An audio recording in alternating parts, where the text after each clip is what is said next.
몰락한 특급 유망주 2억 원의 베팅, 롯데자이언츠의 최충현 복권은 과연 당첨될 수 있을까?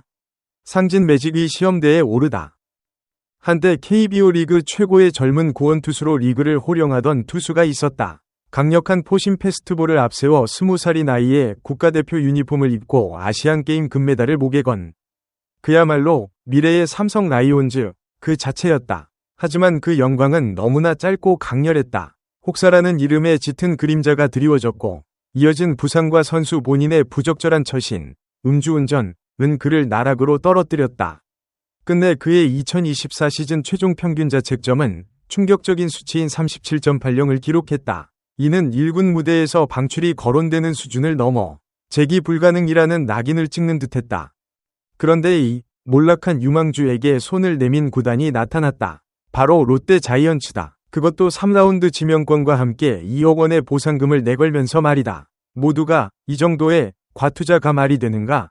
라며 고개를 갸웃거릴 때 롯데는 과감한 베팅을 감행했다. 롯데는 왜, 도대체 무슨 이유로 재기가 불투명해 보이는 투수에게 2억 원이라는 거금을 투자했을까? 단순히 투수 보강이 시급해서였을까? 아니면 이 지명 뒤에 숨겨진 미다스의 손, 김상진 투수 코치에 대한 강력한 신뢰가 작용한 것일까? 최충현, 이 이름 석자가 한국 야구 팬들에게 강하게 각인되기 시작한 것은 2016년 KBO 신인 드래프트부터였다. 그는 당시 삼성 라이온즈의 1차 지명을 받고 입단하며 팀의 미래를 책임질 특급 투수로 기대를 한몸에 받았다. 높은 타점에서 내리꽂히는 묵직한 강속구는 스카우트들의 침샘을 자극했고 일찌감치 리그 정상급 구원 투수로 성장할 잠재력을 인정받았다. 입단 초기 2016년과 2017년은 1군과 2군을 오가며 프로의 벽을 경험하고 단련하는 시기였다. 특히 2017 시즌에는 선발과 불펜을 넘나들며 42경기 6선발에서 84이닝을 소화하며 전천후 투수로의 가능성을 내비쳤다. 그리고 그의 잠재력이 폭발한 해는 바로 2018 시즌이었다. 2018년 최충현은 삼성의 필승조 핵심 멤버로 자리 잡으며 리그를 대표하는 영건으로 우뚝 섰다. 그는 이 시즌 70경기에 등판하여 2승 6패 8세 2부 16홀드. 그리고 평균 자책점 3.60이라는 빼어난 성적을 기록했다. 극악의 타고 투저 시대 속에서 만 20세의 어린 투수가 거둔 성과였다.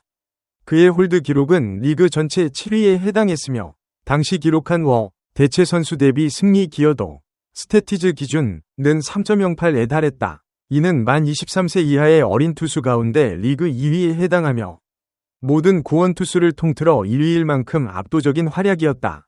이러한 활약은 곧바로 태극마크로 이어졌다. 그는 2018 자카르타 팔렘방 아시안게임 야구 국가대표팀에 선발되어 금메달을 목에 걸었고 이로 인해 병역 특례까지 받게 되었다. 프로 선수로서 누릴 수 있는 최고의 영광을 단숨에 거머쥔 것이다. 그의 앞길에는 그 어떤 장애물도 없어 보였다. 이제 막 피어난 찬란한 별빛처럼 보였다. 그러나 영광의 이면에는 혹사라는 어두운 그림자가 깊게 드리워져 있었다. 어린 투수에게 감당하기 힘든 과부하가 걸리기 시작한 것이다. 2017 시즌 84이닝에 이어 2018 시즌에는 70경기 85이닝이라는 살인적인 투구수를 기록했다. 이닝 소화량은 구원 투수 부문 1위, 등판 횟수는 2위, 멀티 이닝 소화 공동 4위, 그리고 3연투 3회 등 그의 어깨와 팔꿈치는 쉼없이 혹사당했다. 당시 그의 나이는 고작 만 20세였다. 결국 혹사의 후폭풍은 2019 시즌에 터져나왔다. 9위는 눈에 띄게 하락했고 제구력은 흔들렸다. 시즌 평균 자책점은 7.36으로 수직 상승하며 순식간에 몰락한 유망주 위기를 걷기 시작했다. 설상가상으로 그의 추락의 쇠기를 박은 것은 선수 본인의 부적절한 처신이었다. 2020년 1월 24일 그는 음주운전으로 적발되었고 혈중알코올 농도는 면허정지 수준이었다. 이로 인해 KBO의 징계를 받으며 한 시즌을 통째로 날려야 했다. 징계 이후에는 팔꿈치 인대를 재건하는 토미 존 수술까지 받으면서 2021 시즌까지 실전에 복귀하지 못했다. 혹사와 부적절한 행동, 그리고 장기적인 부상이라는 삼중고는 그의 날카로움을 완전히 무디게 만들었다. 2022 시즌에 복귀했으나 예전의 위력적인 구위는 찾아볼 수 없었다. 2023 시즌 이후로는 1군 무대에서 그의 얼굴을 보기가 더욱 힘들어졌다. 최악의 상황은 2024 시즌에 찾아왔다. 그는 1군 등판이 단 4경기에 그쳤고 기록한 성적은 처참했다. 1과 3분의 2이닝 동안 8실점, 7자책을 허용하며 평균 자책점 37.80이라는 충격적인 수치를 남겼다. 이 시점에서 최충현은 2차 드래프트 지명은커녕 소속팀으로부터 방출당할 가능성이 더 높게 거론되던 위험한 자원이었다. 모두가 그의 야구 인생이 끝났다고 생각했을 때 롯데 자이언츠가 이 몰락한 유망주를 과감하게 지명했다. 2025 KBO 2차 드래프트 3라운드 전체 12순위였다. 이 지명의 대가로 롯데는 2억 원의 보상금을 삼성 라이온즈에 지불해야 했다. 현재 그의 기량을 고려했을 때 이는 명백히 과투자로 비칠 수 있는 결정이었다. 투수 보강이 시급하다고는 하지만 당장 전력외로 분류될 가능성이 높은 선수에게 2억 원을 쓰는 것은 일반적인 투자 전략과는 거리가 멀다. 그렇다면 롯데는 왜 이런 리스키한 배팅을 했을까? 이 해답은 이번 2차 드래프트에서 롯데가 보여준 지명 기조 전체에서 찾을 수 있다. 롯데는 이번 2차 드래프트에서 유망주로 꼽혔으나 아직 재능을 만개하지 못한 투수 자원을 집중적으로 수집했다. 1라운드 LG 트윈스 김주환, 롯데가 한때 1차 지명까지 고려했던 특급 유망주 출신이다. 부상과 재구 불안 등의 문제로 이 군에서도 확실한 모습을 보여주지 못했으나 잠재력만큼은 여전히 높게 평가받는다. 2라운드 LG 트윈스 김영준, 2018 드래프트 1차 지명 출신으로 역시 잠재력은 인정받았지만 아직 알을 깨고 나오지 못한 미완의 대기다. 3라운드 삼성 라이온즈 최충현, 이미 1군에서 최고의 모습을 보여준 경험이 있으나 혹사와 부상, 개인 문제로 급격하게 무너진 재활용 자원이다. 이 세 선수의 공통점은 명확하다. 모두 높은 잠재력을 인정받았으나 어떤 이유로든 현재 1군에서 제 기량을 펼치지 못하고 있는 투수들이다. 롯데는 이 선수들을 잘 다듬고 규정한다면 당장 즉시 전력감을 영입하는 것보다 훨씬 큰 장기적인 전력 보강 효과를 가져올 것이라 판단했을 것이다. 소위 말하는 복권을 여러 장 긁어 당첨 확률을 높이는 전략이다. 그런데 롯데 자이언츠에게는 이 복권이 당첨 확률을 비약적으로 높일 수 있는 강력한 인물이 있다. 바로 김상진 투수 코치다. 올 시즌 막판 1군 콜업 전까지 이 군에서만 활동했던 김상진 코치는 투수 육성 및 교정 분야에서 미다스의 손이라는 평가를 받으며 굵직굵직한 성과를 여럿 남겨온 인물이다. 두산 베어스 시절 정철원 선수를 리그 정상급 마무리로 교정하며 신인왕으로 성장시켰고 최승용, 이병헌, 최준호, 최지강 등 젊은 투수들의 기량 향상에 결정적인 역할을 하며 두산 왕조의 투수진 강화에 크게 기여했다. 롯데 자이언츠 이직 후 이민석과 홍민기 등의 젊은 투수들이 기대 이상의 성장세를 보이며 롯데 팬들의 찬사를 받았다.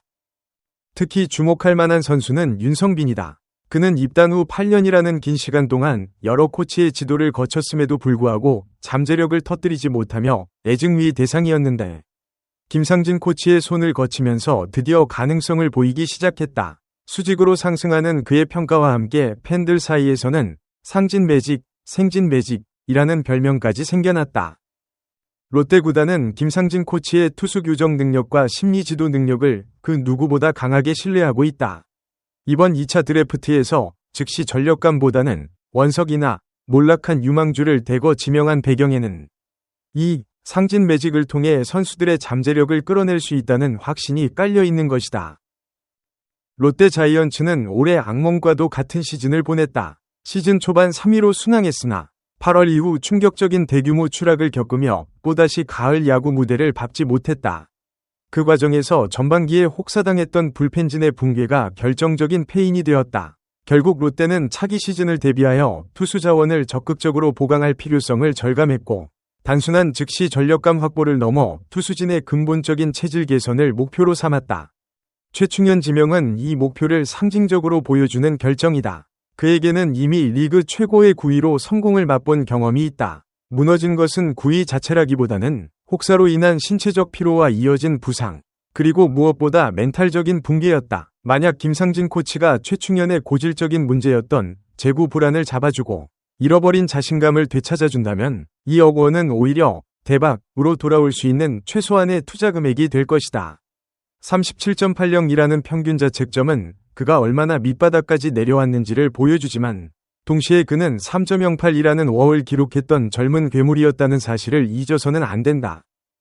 롯데는 지금 과거의 영광을 되찾을 수 있는 가능성 A억 원을 베팅했다. 이 지명이 성공적인 복권 당첨으로 이어질지 아니면 또 다른 실패의 역사로 남을지는 오롯이 최충현 선수 본인의 위지와 상진 매직의 디테일한 교정 능력에 달려있다. 과연 롯데가 2025 시즌 이번 2차 드래프트를 통해 얻은 원석들을 앞세워 다시 비상할 수 있을지. KBO 리그 팬들의 눈길이 롯데자이언츠의 다음 시즌을 향하고 있다. 롯데의 이번 복권 지명 전략이 성공적으로 작동한다면 이는 단순히 선수 한 명을 얻는 것을 넘어 KBO 리그에서 재능을 꽃피우지 못한 선수를 다시 부활시키는 새로운 패러다임을 제시할 수 있습니다. 롯데자이언츠의 2025 시즌 최종 성적에 김상진 코치와 최충현의 활약이 어떤 영향을 미칠지 함께 지켜보시겠습니까? 소중한 시간을 내어 저희 채널의 영상을 시청해주셔서 정말 감사드립니다. 여러분의 응원과 관심은 저희가 더욱 질 높고 의미 있는 콘텐츠를 계속해서 만들 수 있도록 하는 큰 원동력이 됩니다. 즐겁고 보람찬 순간이 되셨기를 바랍니다. 다음 흥미로운 동영상을 놓치지 않으려면 좋아요, 공유 및 구독 버튼을 누르는 것을 잊지 마세요. 앞으로의 영상에서 다시 뵙기를 기대하겠습니다. 다시 한번 함께 해주셔서 진심으로 감사드립니다.